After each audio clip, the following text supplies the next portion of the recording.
Salut à tous, c'est Culture Chronique, j'espère que vous allez bien. Dans la vidéo d'aujourd'hui, je vais vous montrer comment accélérer sa connexion à Internet, la rendre plus sécurisée et anonymiser encore plus ses données. Et donc du coup, on va parler des serveurs DNS.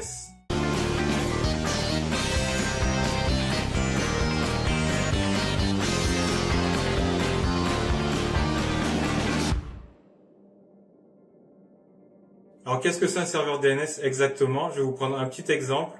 Sur votre smartphone, vous avez un annuaire, vous cherchez le numéro de votre maman, vous n'allez pas taper son numéro vu que vous ne connaissez pas par cœur. Vous allez chercher le nom de votre maman dans l'annuaire, vous allez cliquer dessus et l'annuaire va faire le lien avec le numéro de votre maman et ça va appeler votre maman.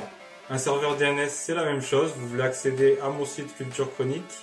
Donc vous allez taper culturechronique.fr dans un navigateur internet. Le serveur DNS va faire le lien avec la véritable adresse de mon site. Donc c'est une suite de 4 nombres entrecoupés de points. Par exemple 03.11.263.18. Donc c'est un exemple bidon. Donc pour la plupart des gens, si vous n'avez jamais modifié sur votre ordinateur ou sur votre smartphone le DNS utilisé, vous utilisez donc le DNS de votre fournisseur d'accès à Internet, donc Bouygues, Free, Orange, etc. Mais il est possible d'en utiliser des beaucoup plus rapides, beaucoup plus sécurisés et beaucoup plus anonymes. Donc si vous utilisez le DNS de votre fournisseur d'accès à Internet, celui qui est d'origine, celui qui est automatique, votre fournisseur d'accès à Internet peut bloquer des sites, conserve des données, des logs, etc.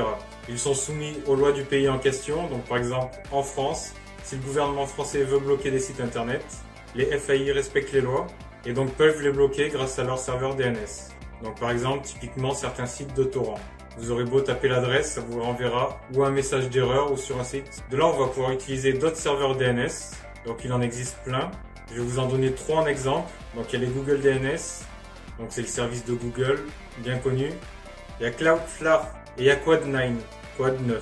Ils ont chacun leurs avantages et leurs inconvénients. Mais il y en a plein d'autres encore. Il y en a certains, c'est des marques commerciales comme Google ou Cloudflare. D'autres comme Quad9 qui sont des organisations à but non lucratif. Donc ça ne veut pas dire forcément que c'est meilleur, c'est juste un fait.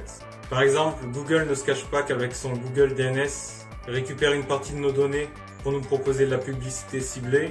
Cloudflare est réputé comme ultra rapide et Quad9 comme le plus respectueux de la vie privée. Mais Cloudflare par exemple garde les logs de connexion juste pendant 24 heures, pas plus. Donc c'est pas très grave. Je vais vous montrer comment les modifier. Donc par exemple sur un PC Windows 10, on va cliquer en bas à droite sur l'icône de réseau.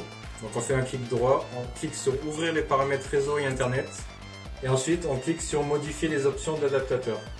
Mais aussi on peut faire centre réseau et partage et ensuite cliquer sur modifier les paramètres de la carte. Donc on va arriver ici et si on clique sur modifier les options d'adaptateur, on va arriver ici aussi. Donc là on va choisir son réseau, moi c'est celui-là, je fais un clic droit, ensuite propriété et ensuite on clique sur protocole internet version 4, TCP/IPv4.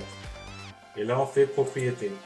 Si vous n'avez jamais rien modifié, vous devriez obtenir les adresses des serveurs DNS automatiquement cochées.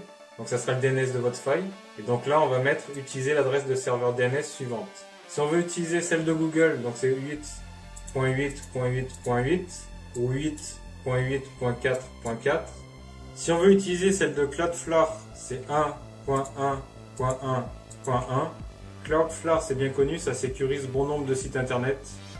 Et si vous voulez utiliser Quad9, c'est 9.9.9.9. Après, on peut même mettre un serveur DNS auxiliaire. On coche valider les paramètres et on clique sur OK. Pour Cloudflare, il y a aussi 1.0.0.1. À partir de là, notre connexion Internet, elle devrait être plus rapide, mais aussi avec moins de restrictions. Donc après, vous pouvez les tester. Donc il y a des sites pour ça, il y a des logiciels, et vous faites votre avis. Alors voilà, j'espère que cette vidéo vous aura plu. N'hésitez pas à mettre un petit pouce bleu, à partager ma vidéo où vous voulez. Et n'hésitez pas à aller faire un tour sur mon Instagram, sur mon Twitter, sur mon Facebook et sur culturechronique.fr. Sur ce, passez une bonne journée. Ciao ciao!